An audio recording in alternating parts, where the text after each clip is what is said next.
Hello students, अब हामी chemical काइनेटिक्सको दोस्रो लेक्चर सुरु गर्न गइरहेको छौँ है, लेक्चर नम्बर 2। अब यसमा हामीले के पढ्छौँ, के डिस्कस गर्छौँ भन्दाखेरि तिम्रो टपिकलाई हाल त रेट अफ रिएक्सन एन्ड स्टियोकियोमेट्रिक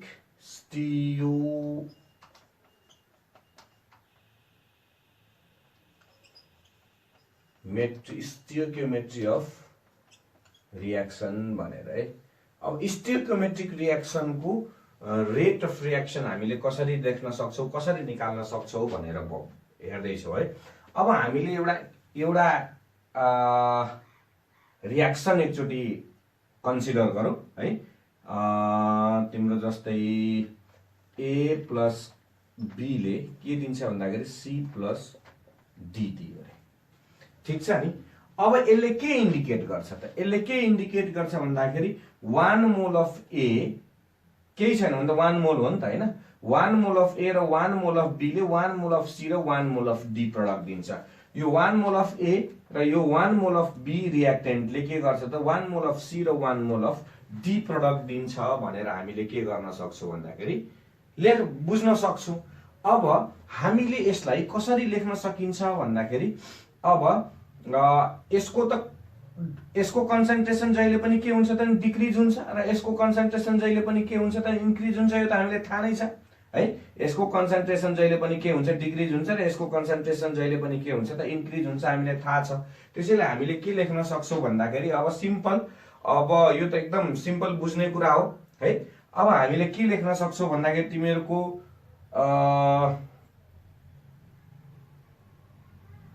यही देखौँ न। अब let us consider a reaction. Let us consider a reaction, यो लेख्यो। अब यसले के देखाउँछ त भन्दाखेरि यसले यसरी लेख्न सकिन्छ हामीले indicates that 1 mole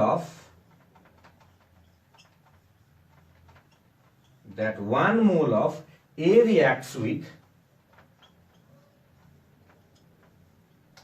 1 mole of B. 1 mole of B to give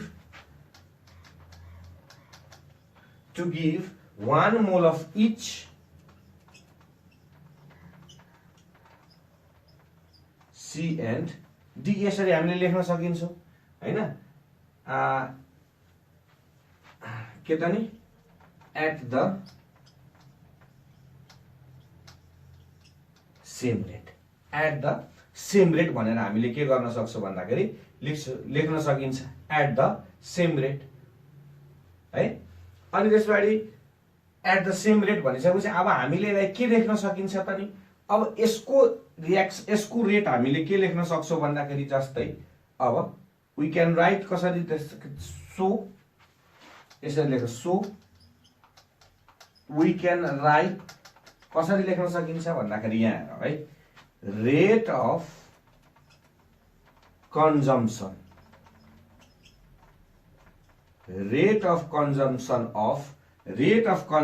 of यसको रेट के भन्छ घटिरहेछ नि त नि। ए इक्वल्स टु के हुन्छ त नि minus d A by dt लेख्न सकिन्छ यसरी।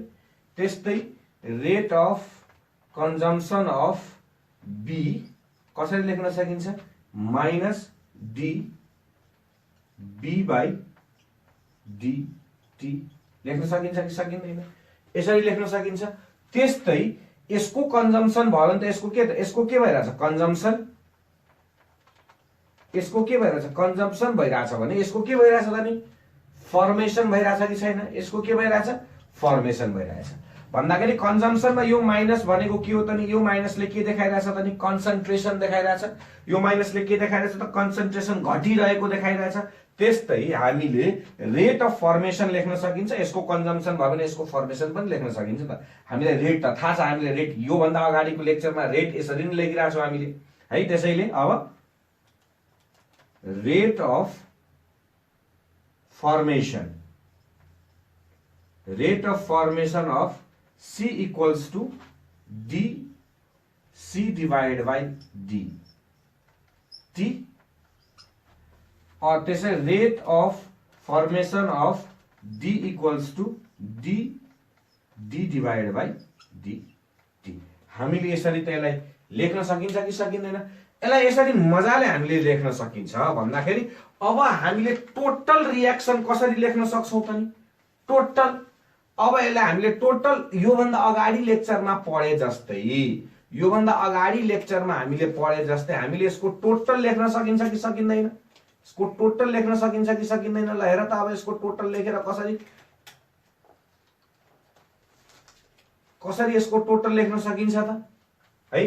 अब यहाँ हेर त, यो हामीलाई थाहा छ कि यसको कन्जम्पसन भइरहेछ, त्यसैले यसको कन्सन्ट्रेसन डिक्रिज भइरहेछ र यसको कन्सन्ट्रेसन इन्क्रिज भइरहेछ। कन्सन्ट्रेसन डिक्रिज हुनुको के हो त? यो कन्ज्युम भइरहेछ, यो के भइरहेछ त? कन्ज्युम भइरहेछ र यो के भइरहेछ त? फर्म भइरहेको छ भन्न खोजेको छ। त्यसैले हामीले यसको टोटल के लेख्न सक्छौं भन्दाखेरि, यसको टोटल हामीले कसरी लेख्न सक्छौं भन्दाखेरि रिएक्सन रेट कसरी लेख्न सक्छौं? ल हेर त, रिएक्सन रेट इक्वल्स टु हामीले कसरी लेख्न सक्छौं त नि है? अलिकति यसलाई चाहिँ माथि नै लेखौँ नि त, त्यसो हैन? ठिकै छ, मिलाएर बुझौँला हैन? रिएक्सन रेट भनेपछि हामीले के लेख्न सक्छौं?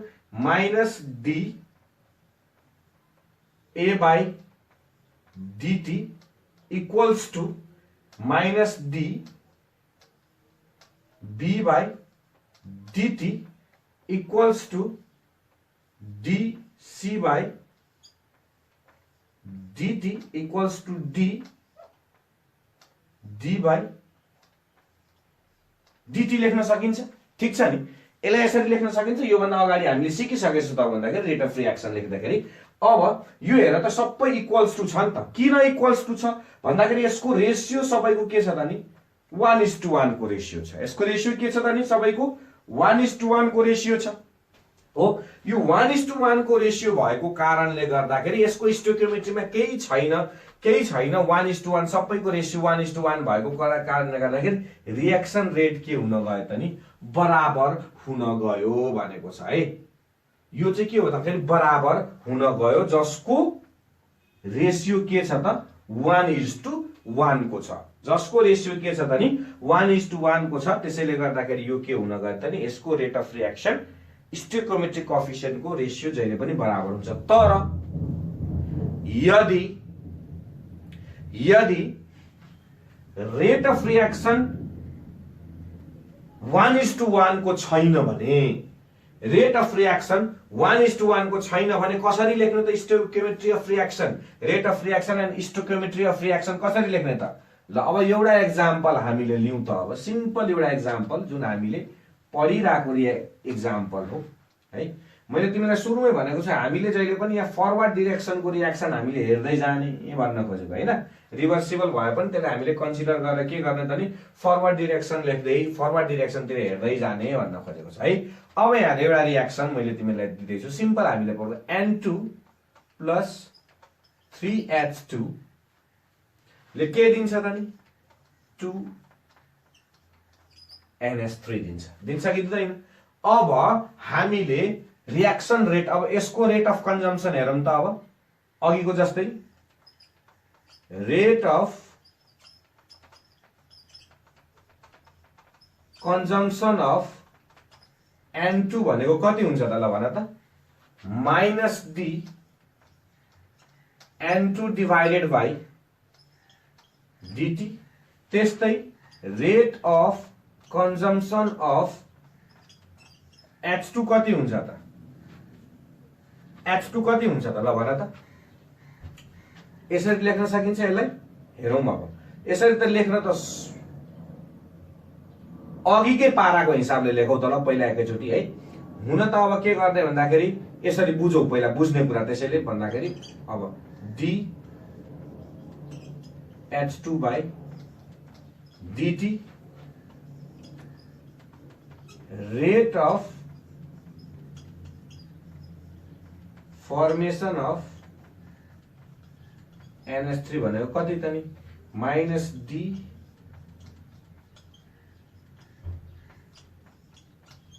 यो त लेख्न सकिन्छ कि सकिँदैन सिम्पल भाषामा हामीले लेखेको हो।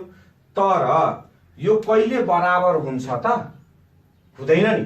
यहाँ 1 मोल छ, यहाँ 3 मोल छ, यहाँ 2 मोल छ भन्दाखेरि 1 mole of nitrogen 3 mole of हाइड्रोजनसँग 1 mole of nitrogen पनि डिकम्पोज भइरहेछ, 3 मोल अफ नाइट्रोजन पनि हाइड्रोजन पनि के भइरहेछ त? डिकम्पोज भइरहेछ भन्दाखेरि नाइट्रोजन र के भन्छ हाइड्रोजनको कन्सन्ट्रेसनमा फरक पर्छ कि पर्दैन? मोल फरक पर्यो भने कन्सन्ट्रेसनमा पनि फरक पर्छ कि पर्दैन भन्दाखेरि त्यसैले हामीले यसमा के लेख्न सकिन्छ भन्दाखेरि यसमा हामीले के लेख्न सकिन्छ भन्दाखेरि rate of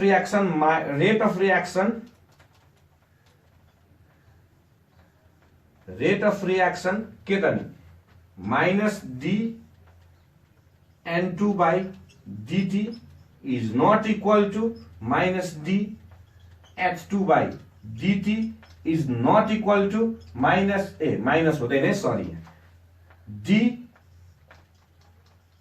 NH3 by dt है, सरी मैले मिस्टेक भएछ है।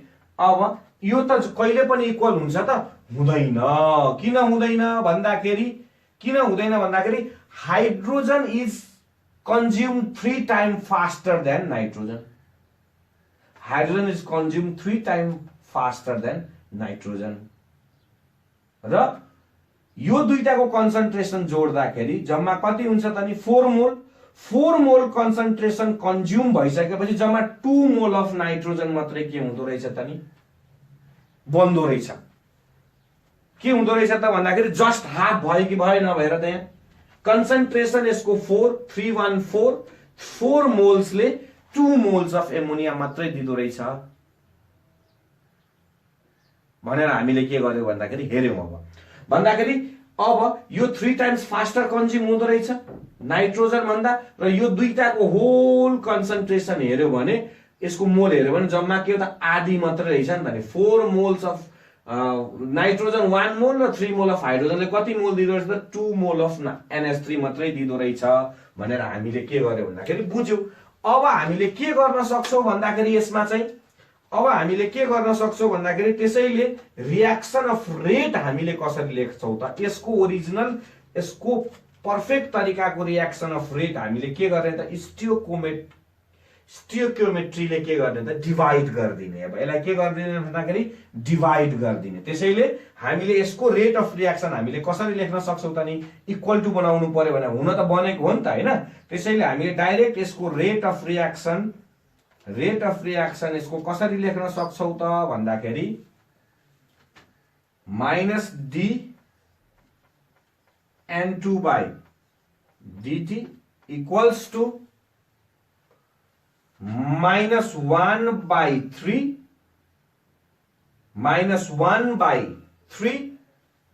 अनि माइनस चाहिँ हुन्छ त हैन। अनि d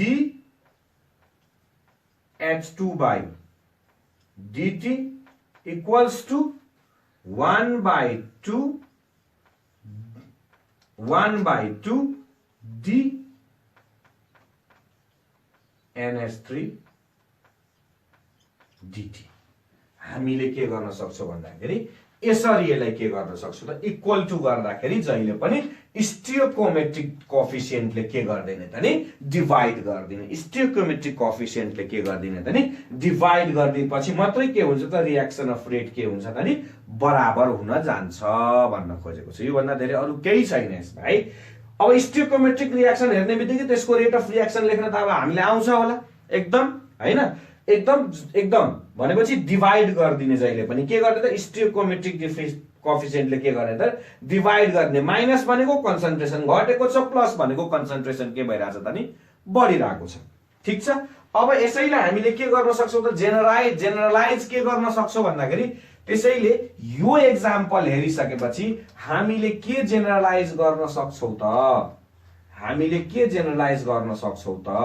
भन्दाखेरि हामीले के जेनरलाइज गर्न सक्छौं भन्दाखेरि यो स्टियोकोमेट्रिक कोएफिसिएन्ट AA प्लस BB ले के दिन्छ त नि? CC plus DD। अब हामीले एज अ होल कुनै पनि यो स्केलेटल फर्मुला जस्तै भयो।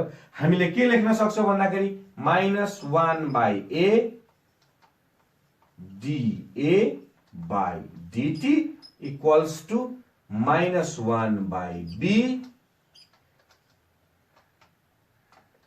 dB by dt equals to 1/c c by dt अनि त्यस पछाडी equals to -1/d d by dt हामीले यसरी लेख्न सक्छौं। क्लियर छ कुरो यसमा? यो जेनरल भयो, स्टोइकियोमेट्रिकको लागि जेनरल भयो। त्यसैले हामीले यसलाई कसरी डिफाइन गर्न सक्छौं भन्दाखेरि यसको डेफिनेसन लेखौं त। Thus the rate of reaction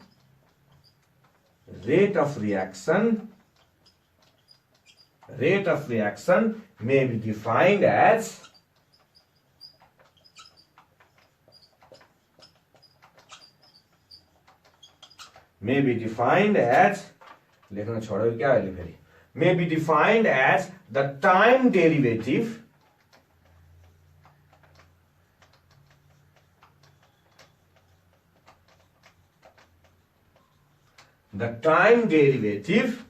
of concentration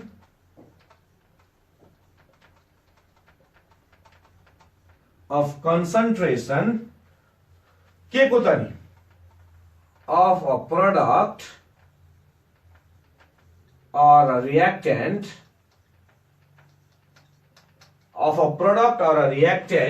divided by the corresponding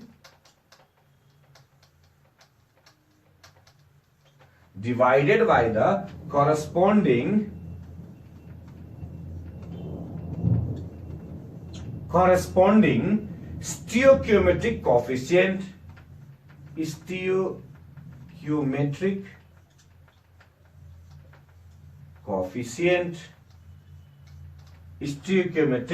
coefficient and converted to a positive number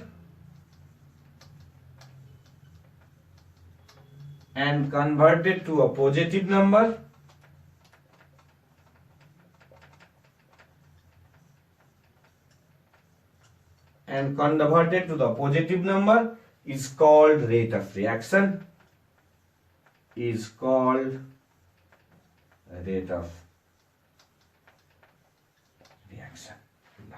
ठीक छ हैन? यहाँसम्म हामीले अब स्टोइकियोमेट्रिक कोएफिसिएन्ट पनि हामीले हेरिसक्यौं। ठीक छ है?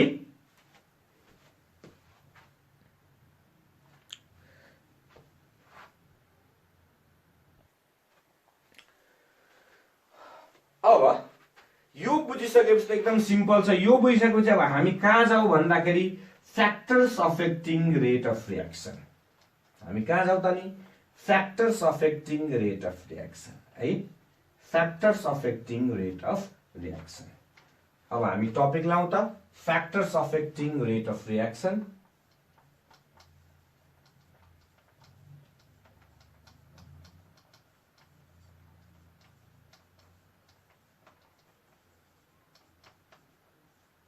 Factors affecting rate of reaction. 1 नम्बरमा के छ त नि? Nature of रिएक्टेन्ट्स। रिएक्टेन्ट्सको नेचरको आधारमा पनि के हुन्छ त नि? रेट अफ रिएक्सन के हुँदो रहेछ त? फ्याक्टर गर। रेट अफ रिएक्सनको मेजर फ्याक्टर के हुँदो रहेछ त? नेचर अफ रिएक्टेन्ट्स रहेछ। अब नेचर अफ रिएक्टेन्ट्समा 1 नम्बरमा हामी हेरौं के हुँदो रहेछ त नि? फिजिकल स्टेट अफ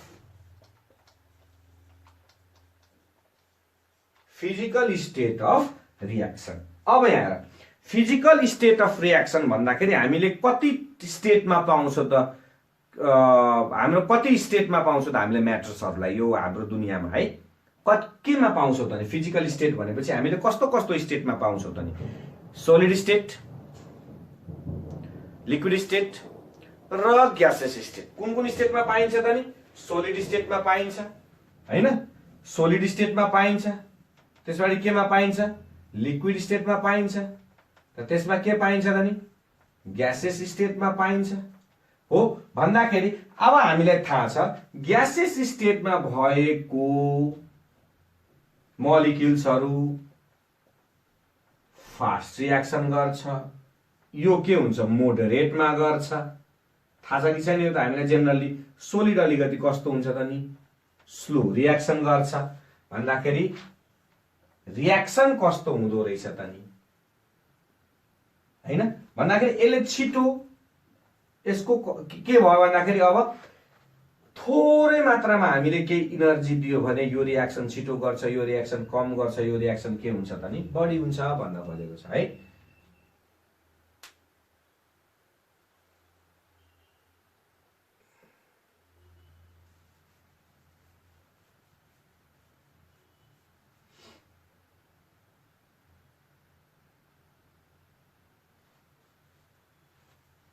ठीक छ नि? अब हामीले त एकदम सजिलो भन्न खोजेको बस्दाखेरि अब जस्तै कुनै पनि केमिकल रियाक्सन हेर तिमीहरूले, अब हामीले मैले भन्न खोजेको के भन्दाखेरि कुनै पनि रियाक्सन सोलिड सोलिड सोलिड सोलिडमा छ भने त्यसको रियाक्सन के हुन्छ भन्दाखेरि स्लो हुन्छ। तर त्यही कुरा के हुन्छ भन्दाखेरि त्यही सोलिडलाई फेरि लिक्विड, त्यही सोलिडलाई के गर्यो भन्दाखेरि एक्वस सोलुसन बनाइदियो भने, एक्वस सोलुसनमा बनाइदियो भने त के हुन्छ त? जहिले पनि फास्ट रियाक्सन हुन्छ हैन। जस्तै एउटा एक्जाम्पल तिमीहरूलाई के गर्यो भन्दाखेरि एउटा टेस्ट ट्युबमा तिमीले के गर भन्दाखेरि दुईटा सोलिड सब्स्टेन्स लिऊ, दुईटा सोलिड रियाक्टेन्ट लिऊ। कहिले पनि यो छिटो रियाक्सन गर्दैन। तर त्यही टेस्ट ट्युबमा एउटा लिक्विड र अर्को लिक्विड राख या अर्को कुनै सोलिड राख्दियो भन्दाखेरि यसको रियाक्सन के हुन्छ त नि? फास्ट हुन्छ। र ग्यासेसमा त झन फास्ट हुन्छ, किन भन्दाखेरि इन्टरमोलिकुलर स्पेस यसको के हुन्छ त नि? टाढा हुन्छ। सोलिड जहिले पनि के हुन्छ त नि? कम्प्याक्ट भएर बसेको हुन्छ। लिक्विडको के हुन्छ? कम्प्याक्सन जहिले पनि के हुन्छ? अलिकति टाढा हुन्छ। र ग्यासेसको जहिले पनि के हुन्छ त नि? बढी हुन्छ। त्यसैले गर्दाखेरि जहिले पनि के हुन्छ भन्दाखेरि सिम्पल एउटा अरु एक्जाम्पल हामीले हेरौं। पाउडर्ड NaCl र पाउडर्ड AgNO3 हामीले मिसायो भने टेस्ट ट्युबमा यो NaCl यो पनि सोलिड फर्ममा र AgNO3 यो पनि सोलिड फर्ममा हामीले के गर्यो भन्दाखेरि मिलायो भने रियाक्सन के हुन्छ? हुन्छ रियाक्सन, तर के हुन्छ? स्लो हुन्छ। तर NaCl सोलिड छ, AgNO3 लिक्विड छ भने फास्ट हुन्छ।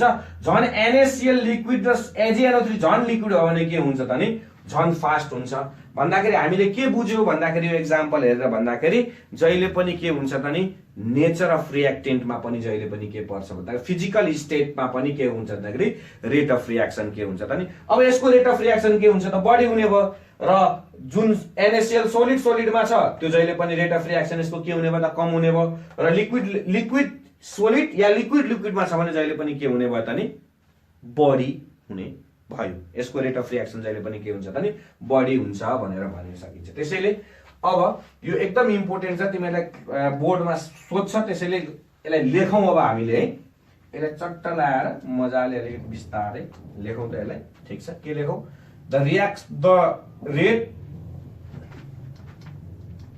reaction rate also depend upon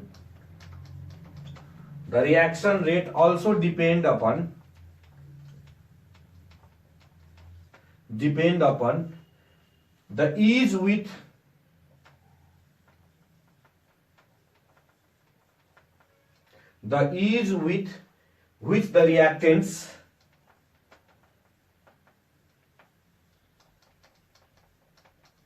which the reactants are brought in contact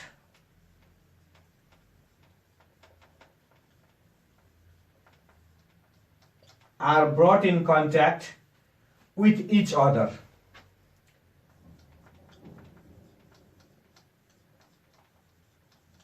With each other है। In solutions, the reactant is in solutions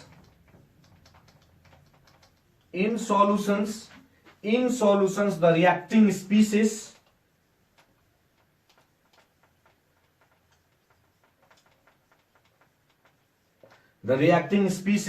can approach each other easily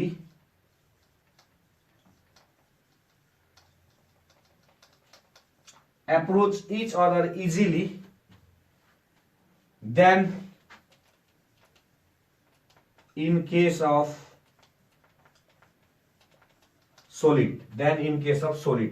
That's why reaction in solution are faster. That's why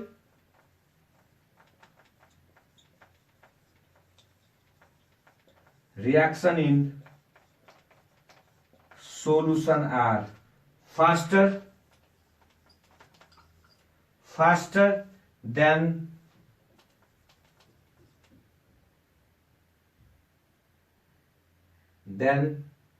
in between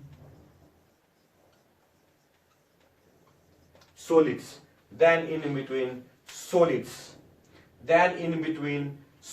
भनेर अब हामीले यसरी यसलाई पनि के गर्न सक्छौं भन्दाखेरि लेख्न सक्छौं। ठीक छ नि। अब त्यस पछाडी आयो के भन्दाखेरि तिमीहरुको यही भित्र अर्को पर्छ तिम्रो के भन्दाखेरि यसलाई मेटाउँ ल यसलाई स्क्रिनशट गरेर राखिराख्नु तिमीहरुले है। यसलाई टक्क एउटा स्क्रिनशट गरेर राखेर त्यसपछि कपीमा तिमीहरुले नोटमा सार्नु।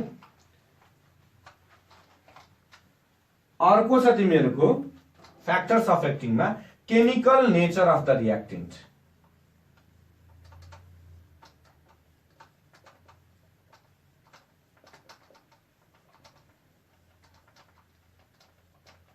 Chemical nature of the reactant हैन। Chemical nature of the reactant भनेको कस्तो त नि कस्तो केमिकल जस्तै आयोनिक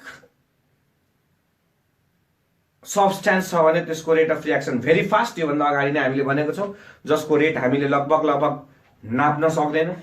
अर्को छ कोभ्यालेन्ट बोन्ड भएको नेचर भएको एलिमेन्ट्सहरु स्लो हुन्छ भनेर भनेको थियौं हामीले। हो त्यस्तै नेचर अफ रिएक्सन्स भनेको छ, नेचर अफ केमिकल रिएक्सन्स भनेको छ है। अब जस्तै तिम्रो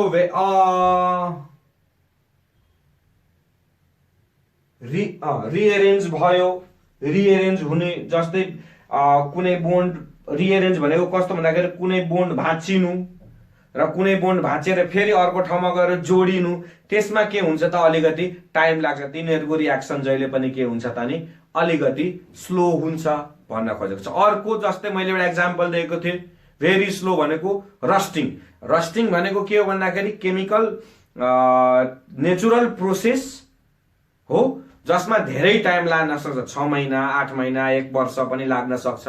त्यस्तो चाहिँ के भन्दाखेरि भेरी स्लो भनेको छ है। क्लियर छ कुरा यसमा। त्यसैले अब हामीले यसमा के लेख्न सक्छौं भन्दाखेरि केमिकल नेचर कस्तो हुन्छ त केमिकल नेचर भन्दाखेरि अब the chemical nature of the reacting species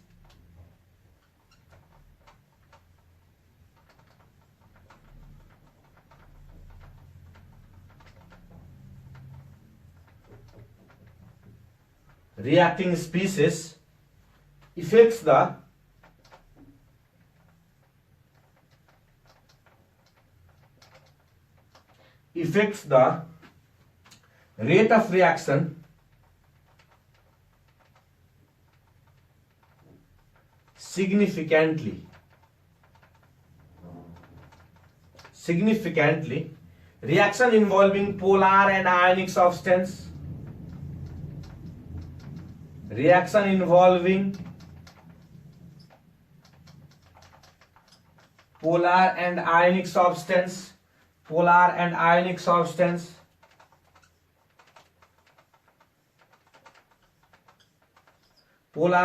substance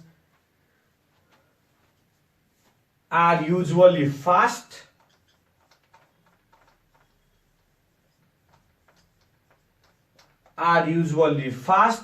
on the other hand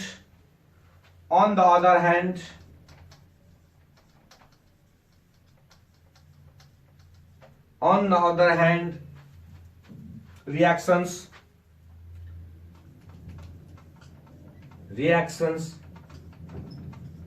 in which bonds are rearranged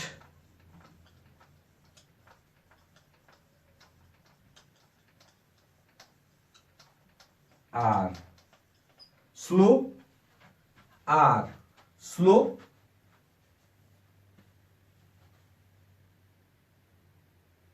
अब यति लेख्दा पनि भइहाल्छ तिमीहरुलाई हैन आर स्लो भन्दाखेरि जुन रियाक्सन फास्ट हुन्छ त्यसको रेट अफ रियाक्सन पनि के हुन्छ त नि फास्ट हुन्छ र जुन रियाक्सन के हुन्छ स्लो हुन्छ त्यसको रेट पनि के हुन्छ त स्लो भन्दाखेरि केमिकल नेचर हुँदो रहेछ कस्तो केमिकल नेचरको तिमीले रियाक्टेन्ट लिएको छौ त है कस्तो केमिकल नेचरको रियाक्टेन्ट लिएको छ जस्तै आयनिक नेचर भएको केमिकल के भन्छ रियाक्टेन्ट लिएको छ भने त्यो फास्ट हुन्छ हैन अर्को के भन्दाखेरि तिमीहरुको कोभलेन्ट बोन्डमा के हुन्छ बोन्ड भाँचिने अनि भाँचेपछि रिएरेन्ज हुने त्यस्तो टाइपको बोन्डहरु रियाक्सनहरु जहिले पनि के हुन्छ त नि slow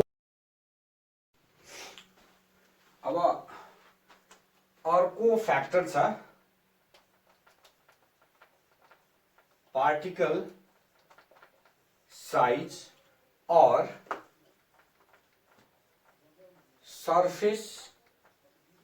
surface area of the reaction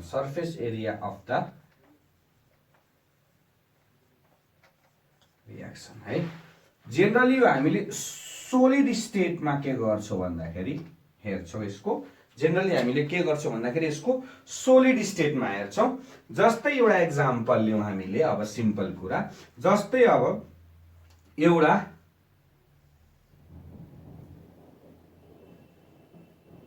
milk दूधमा हैन मिल्क यसरी लेखौं न हैन मिल्कमा चिनी घोलाउनु छ रे अब है ठीक छ अब यस्तो छ दुईटा अप्सन दिए तिमीहरुलाई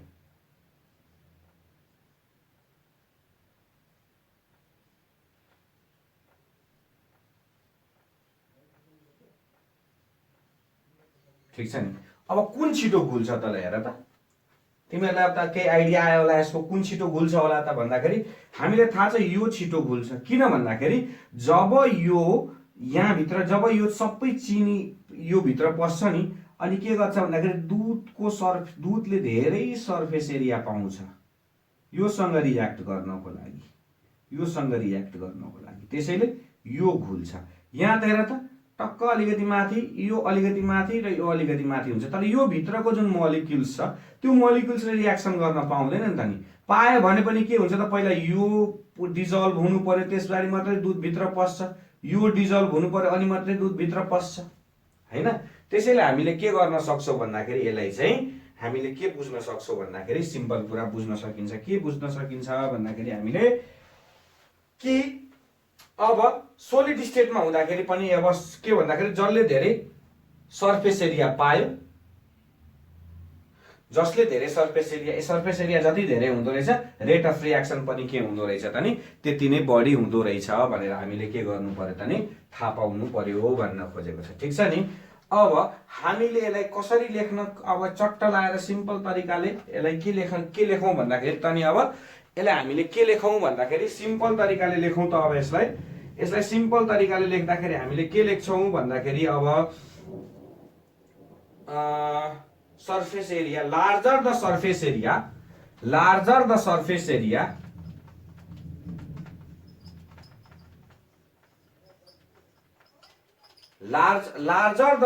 area of solid reactant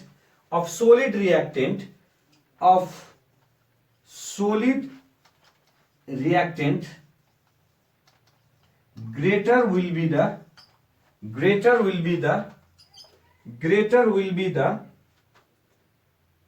of reaction. Greater will be the rate of reaction. It is known that finely divided solid reacts. It is known that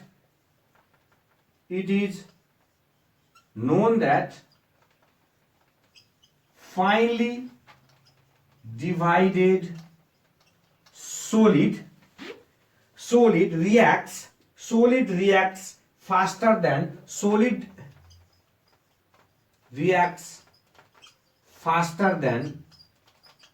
large lumps भनेर हामीले यसलाई के गर्न सक्छौँ भन्दाखेरि लेख्न सकिन्छ भन्न सकिन्छ है।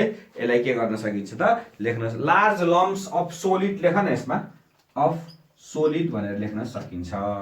ठीक छ नि, क्लियर छ कुरो यसमा। अब ल यसलाई पनि तिमीले के गर भन्दाखेरि स्क्रिनशट गरेर राखिराख्ने, स्क्रिनशट गरेर राखिराखेपछि त्यस पछाडि अब हामी जान्छौँ अर्कोतिर।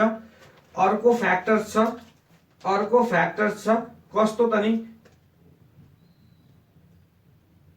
Effect of temperature. के छ इफेक्ट अफ टेम्परेचर, के छ त नि इफेक्ट अफ टेम्परेचर। हेरौ अब इफेक्ट अफ टेम्परेचरले कसरी गर्दो रहेछ त भन्दाखेरि जेनरली है हामीले के गर्छौँ भन्दाखेरि जेनरली यसलाई मेटाउँ, माथिकोलाई मेटाइदिउँ, हामीले सबैलाई मेटाइदिउँ। जेनरली भन्न खोजेको है। जेनरली टेम्परेचर बढायो भने रेट अफ रिएक्सन के हुन्छ त नि बढ्छ भनेर हामीले लेख्न सक्छौँ है। Effect of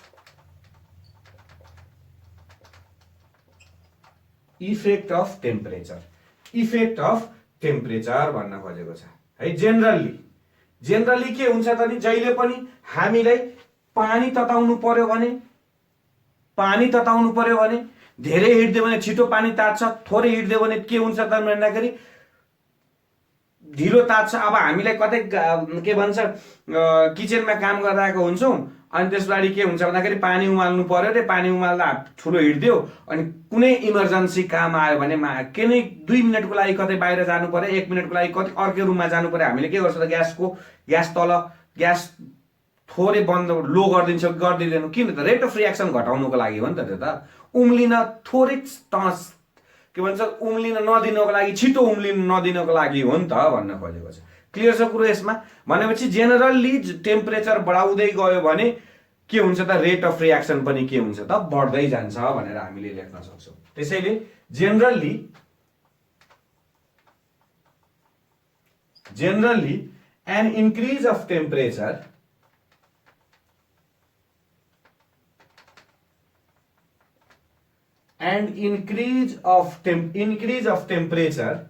increases the rate of reaction.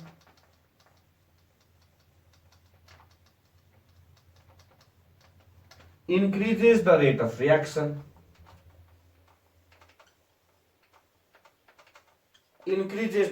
reaction. के को लागि त नि due to increase in kinetic energy.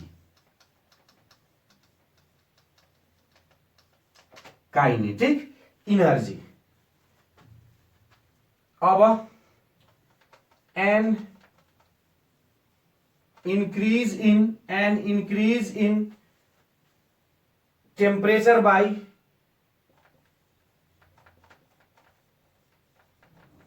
10 degree Celsius double the rate of reaction, doubles the rate of reaction है। जेनरल केसमा फेरि भनेको सबै केसमा चाहिँ हुँदैन हैन। Reaction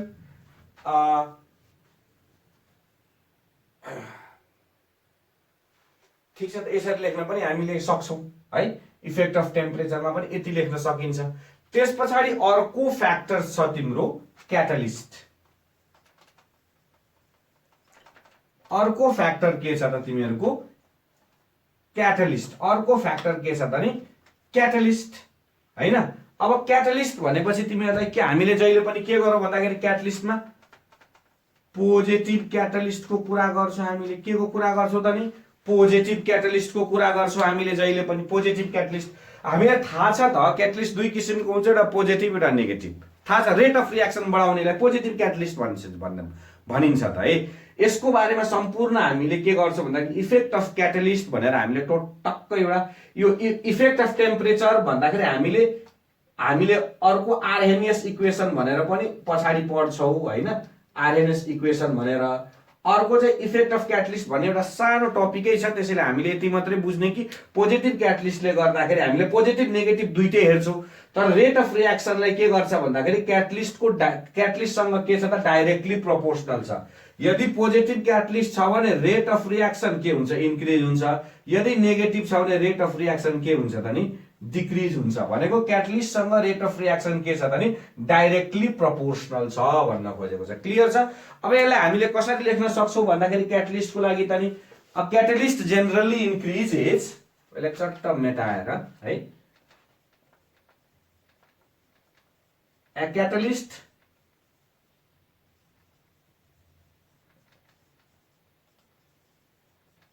generally increases the rate of reaction without undergoing the rate of reaction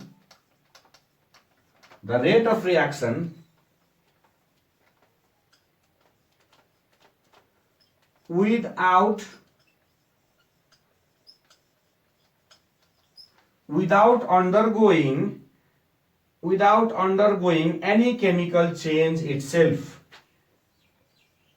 Any chemical change itself. ठीक छ? यहाँसम्म त हामीलाई थाहा छ। अब अर्को के आउँछ भन्दाखेरि तिमीहरूको कन्सन्ट्रेसनको कुरा आउँछ। अर्को के आउँछ त नि कन्सन्ट्रेसनको कुरा आउँछ। ठीक छ नि? अब अर्को हामीले लेखौँ, पहिला मेटाउँ यसलाई है, सट्टा लाएर यसलाई चाहिँ पहिला मेटाउँ, अनि त्यस पछाडि के गरौँ त नि कन्सन्ट्रेसनको कुरा हामीले के गरौँ त नि अब गरौँ, कन्सन्ट्रेसनको कुरा गरौँ। ठीक छ? कन्सन्ट्रेसनको कुरा गरौँ। अब concentration of reaction,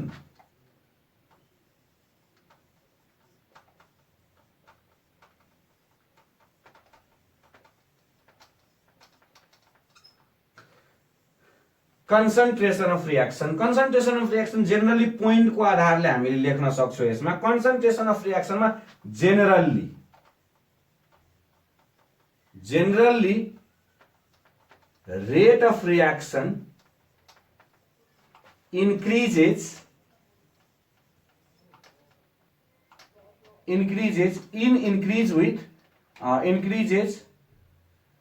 generally rate of reaction increases with increase in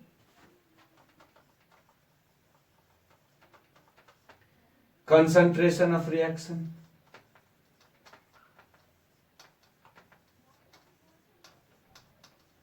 हैन? धेरै प्रडक्ट बनाउनको लागि हामीले रियाक्टेन्ट पनि के गर्नुपर्छ त धेरै दिइराख्नुपर्छ नि त। आज जस्तै तिमीहरूले ह्याबर्स प्रोसेसमा पढ्दाखेरि कन्सन्ट्रेसन धेरै दिनु पर्यो भनिरहेको छ। एमोनियालाई जति प्रड्युस गर्नको लागि के गर्नु पर्यो त नि कन्सन्ट्रेसन, रियाक्टेन्टको कन्सन्ट्रेसन के गर्नु पर्यो त नि धेरै दिनु पर्यो भन्ने हाम्रो मान्यता हुन्छ हैन। तर सबै केसमा त्यस्तो कुरा चाहिँ हुँदैन भन्न खोजेको छ। सबै कुरा त्यस्तोमा के हुन्छ भन्दाखेरि हुँदैन भन्न खोजेको छ है। जस्तै तिमीहरूको के हुन्छ भन्दाखेरि कन्सन्ट्रेसनमा अर्को केस के आउँछ भन्दाखेरि तिमीहरूको कन्सन्ट्रेसन के हुन सक्छ त नि डिक्रिज पनि हुन सक्छ। कन्सन्ट्रेसन के हुन सक्छ त नि डिक्रिज पनि हुन सक्छ है। जस्तै हामीले के लेख्न सक्छौं भन्दाखेरि रेट अफ रियाक्सन आरओआर नै लेख्दै मैले है। Rate of reaction also decreases on increasing of concentration of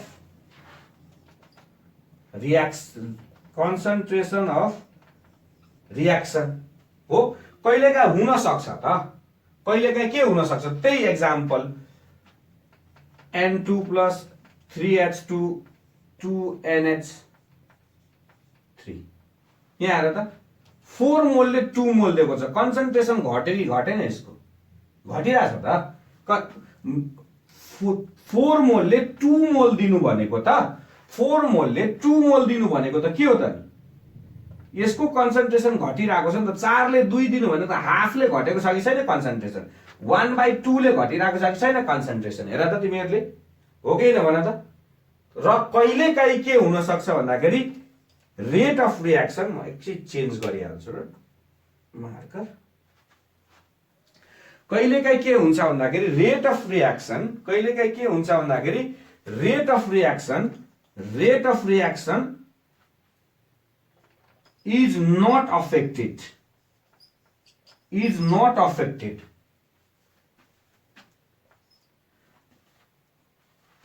by change in concentration है। एक्जाम्पल जस्तै A प्लस B ले C प्लस D दियो भने जरुरी छैन यसको कन्सन्ट्रेसन घटबढ, यसको कन्सन्ट्रेसनले यसलाई के इफेक्ट पार्छ त है। यस्तो केसहरू हुन्छ जसमा यो चाहिँ हामीले B को कन्सन्ट्रेसनलाई घटायो बढायो भने पनि यसमा चाहिँ के फरक पर्दैन भन्न खोजेको छ हो। अब यो पछाडिको जति पनि लेक्चर आउँदैछ हामीले रेट ल डिटरमाइन गर्छौँ, अर्डर अफ रियाक्सनहरू डिटरमाइन गर्छौँ, त्यो सबै कन्सन्ट्रेसनको कुरामा आधारित हुन्छ। त्यसैले यो जति पनि हामीले गरेको छौँ त्यो सबै के हुन्छ त अगाडि गएर अगाडि लेक्चरमा के हुन्छ त नि छर्लङ्ग हुन्छ। त्यसैले भनेको छु concentration directly generally rate of reaction बढाउँछ, जेनरल केसमा हो, तर यो दुईटा केस पनि के हुन्छ त नि आउँछ है। ल आजलाई यति गरौँ, धन्यवाद।